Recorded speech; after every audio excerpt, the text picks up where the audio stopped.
Good morning, students. Today we will do the chapter from your stars, the third level. The story, the third level, clearly explores the science fiction genre of time travel. Jack Finney, the recipient of World Fantasy Award, interweaves fantasy with reality in his projection of time travel. So, this story, the third level, it also explores the science fiction. इसमें जो उन्होंने थोड़ा science fiction भी इसमें आपको देखने को मिलेगा, जैसे कि टाइम ट्रैवल है ना। टाइम ट्रैवल दे भी आपको देखने को मिलेगा इसमें, है ना। उन्होंने काफ़ी जो है ऐसी फैंटेसीज वर्ड फैंटेसीज लिखी हैं जहाँ रियलिटी को और फैंटेसी के साथ उन्होंने जोड़ा है ना। और इसमें उन्होंने स्टोरी में टाइम ट्रैवल भी एक्सप्लोर किया कि कैसे जो चार्ली है कि was transported to the third level है ना at the time at the ward of Galesburg, Illinois, 1894 to here from the present है ना, we just travel to the past. So this is also shown in this story, and which is supposed to be a much happier and quieter place, Galesburg. And it also shows the escapism, from the worldly worries, present day worries and miseries. Charlie, 31 years old man, married to Louisa. Several times he had lost himself in Grand Central Station. Charlie कौन है? Charlie एक 31 years old man है and he is married to Louisa से उसकी शादी हुई है। और कई बार वो जो ग्रैंड सेंट्रल स्टेशन है, it is a railway station, तो वहाँ कई बार वो खो जाता है। ही always found himself bumping into new doorways and new corridors. हमेशा जो है वो कहता है कि वो कई बार नए नए डोरवेज में और नए नए कॉरिडोर्स में चला जाता है। And every time he had a new experience, और हर बार जब भी वो वहाँ जाता है तो उसे कुछ ना कुछ नया एक्सपीरियंस होता है। He even had begun to believe that Grand Central was like a huge tree, ever pushing new tunnels and new corridors like the roots under the ground, because it is underground. Grand Central is a underground station. So उसको क्या लगता है कि ये grand central जो है ये एक बहुत जैसे एक बड़ा सा पेड़ होता है ना, और जिसपे नई कई सारी जो उसकी जड़ें होती हैं, रूट्स होती हैं, तो ऐसे ही यहाँ भी कई नई नई जो सुरंगें हैं, टनल्स हैं, नए नए रास्ते हैं, कॉरिडोर्स हैं ग्रैंड सेंटर में।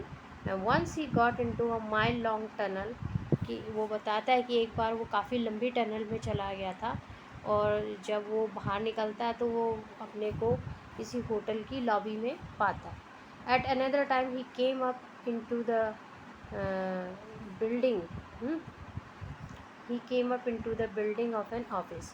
और एक बार वो अपनी किसी बिल्डिंग में चला जाता है, किसी ऑफिस की बिल्डिंग में चला जाता है, मतलब वहाँ जाके उसका जो डोर है उधर वहाँ जाके खुलता है।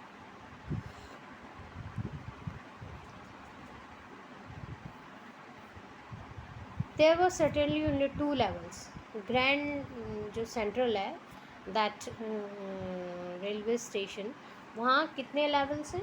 मतलब 2 स्टोरीज़ हैं, वो only there are 2 levels, but Charlie asserted it. लेकिन चार्ली क्या कहता है? चार्ली कहता है कि वहाँ 2 नहीं है, वहाँ 3 लेवल्स हैं। ग्रैंड सेंट्रल के 3 लेवल्स हैं। He talked about it to his friends, और उन 3 लेवल्स के बारे में वो अपने दोस्तों से बात करता है। और उनमें से एक दोस्त जो था उसका, वो एक साइकियाट्रिस्ट था, और वो कहता है the psychiatrist said that it was nothing but day dream. वो कहता है ये कुछ नहीं है, बस ऐसा लग रहा है जैसे कि तुम दिन में सपने देख रहे हो, है ना।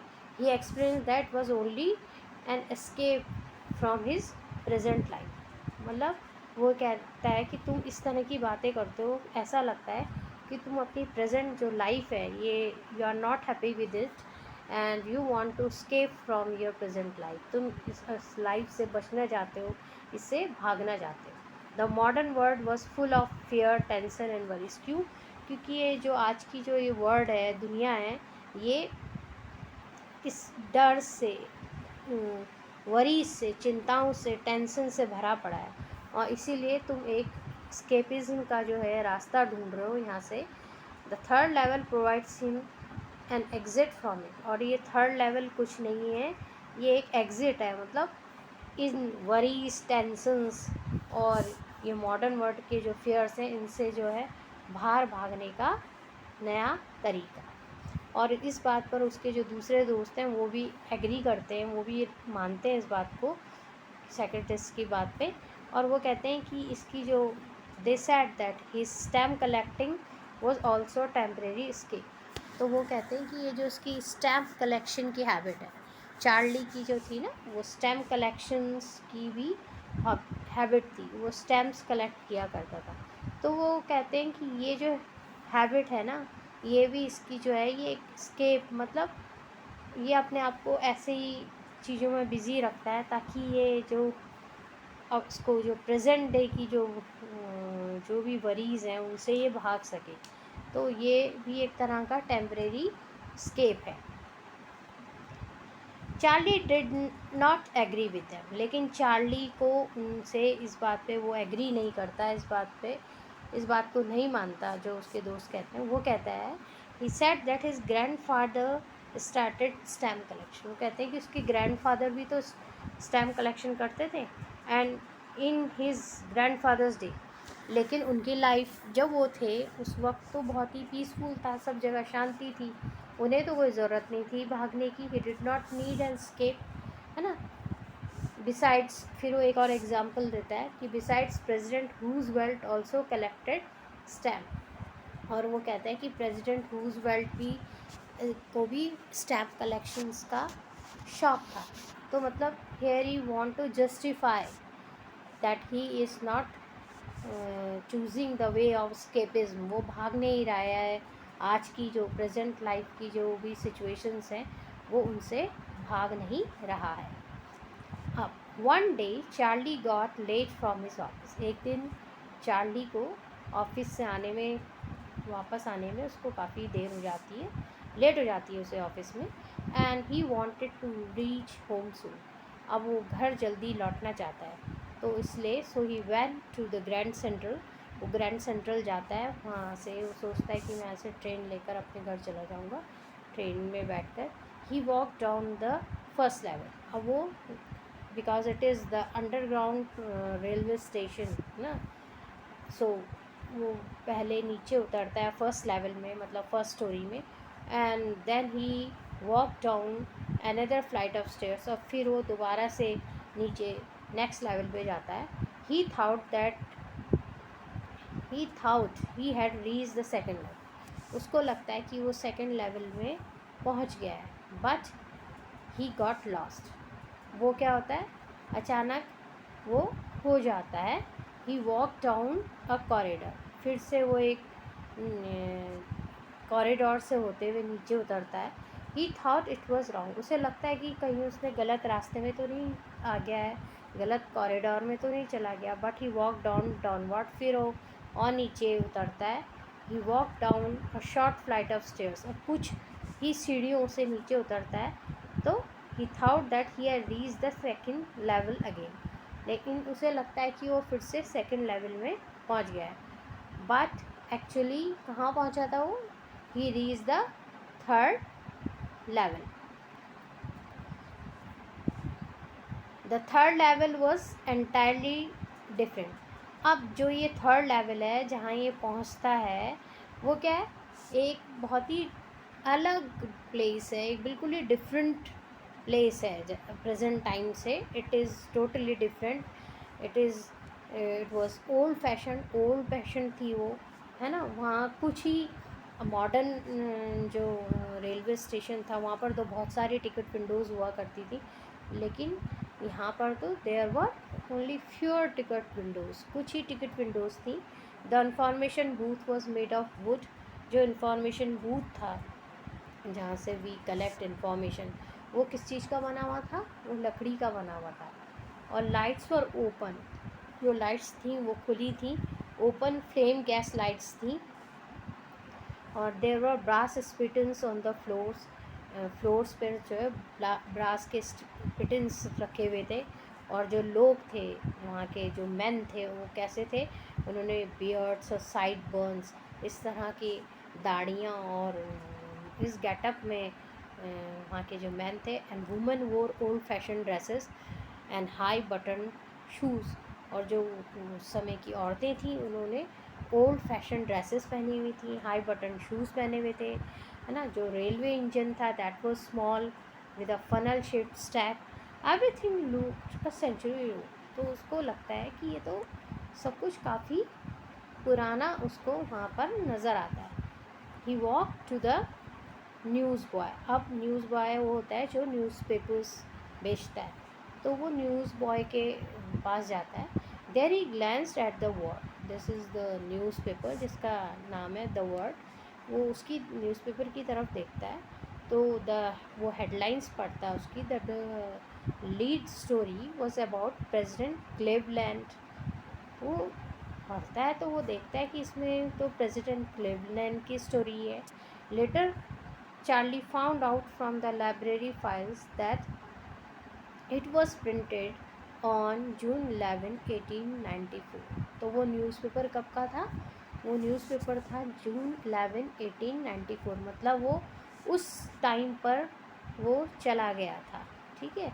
Charlie wanted to go to Galesburg. अब वो गेल्सबर्ग जाना चाहता है, क्योंकि उसने गेल्सबर्ग में अपना बचपन बिताया है ना। तो अब वो तो पहुंच गया 1894 के टाइम पर, तो उस समय तो वो छोटा रहा होगा। तो he wanted to go to Gilsburg and he had been there in his childhood days. It was a wonderful town. वो शहर उसको बहुत अच्छा लगता था। With tremendous trees and frame houses, वहाँ काफ़ी सारे पेड़ हुआ करते थे, और जो लकड़ी के जो घर थे, बड़े बड़े फ्रेम हाउसेस हुआ करते थे।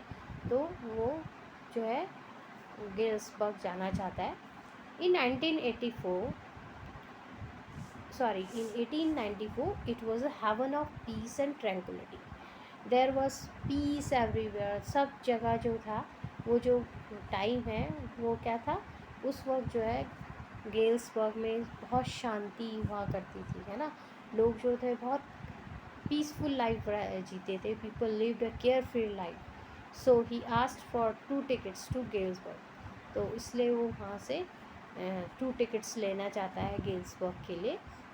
ही paid the fare in modern notes. अब जो उसके पास मनी था वो तो प्रेजेंट डे का था, मॉडर्न था, तो वो वही मनी जो है वो उसका जो फेयर है उसको पे करने के लिए वो निकालता है, विच वर डिफरेंट फ्रॉम दोज। अब because he has reach the past, है ना, पास्ट में, पास्ट टाइम में आ गया वो। तो ये तो 1894 का वक्त है ना। तो उस वक्त की जो नोट्स थे वो डिफरेंट थे, और प्रेजेंट टाइम के डिफरेंट है। तो the clerk thought the notes were fake and Charlie was trying to cheating.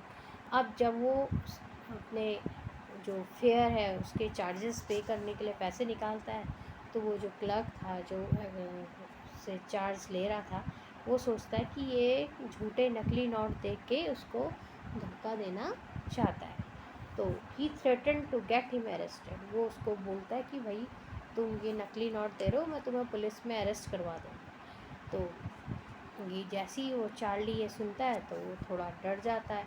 Charlie immediately turn around and fled as far as he could. और वो एकदम से मुड़ता है और जितनी तेज़ी से हो सके वो वहाँ से भागने की कोशिश करता है। Next day Charlie bought old style notes from a coin dealer. अब अगले दिन वो क्या करता है कि कॉइन जो नोट्स एक्सचेंज करते हैं ना, नए नोट्स के बदले में पुराने नोट्स देते हैं, इस तरह के कुछ कॉइन्स डीलर होते हैं। तो वो उनसे क्या है, ओल्ड स्टाइल के 200 के ले लेता है। He got only 200 old dollars for 300 new dollars दे के वो 200 ओल्ड डॉलर्स खरीद ले लेता है। but he could never again find the corridor that led to the third level. लेकिन उसे जो है फिर से दोबारा से वो कॉरिडोर नहीं मिल पाता जो थर्ड लेवल जहाँ वो उस दिन पहुँच गया था, वो कॉरिडोर उसको फिर दोबारा से वहाँ जाके नहीं मिलता. Charlie's wife was worried when she heard that he had bought old style notes. अब उसकी वाइफ जो को चिंता होती है कि ये ओल्ड स्टाइल नोट्स क्यों खरीद के लाया है, भाई क्या बात है. So Charlie turn to his stamp collection. तो फिर से जो है वो अपने को उससे डिस्ट्रैक्ट करने के लिए जो कुछ भी उसके साथ हुआ था, whatever had happen to him, कि he had reach the third level, तो अपने को उस सिचुएशन से डिस्ट्रैक्ट करने के लिए वो फिर से स्टैम्प कलेक्शन स्टार्ट कर. One day among his grandfather's collection of first day covers he discovered an envelope. वहाँ उसको एक लिफाफा, एक दिन वो अपने ग्रैंडफादर का जो कलेक्शन पर देख रहा था,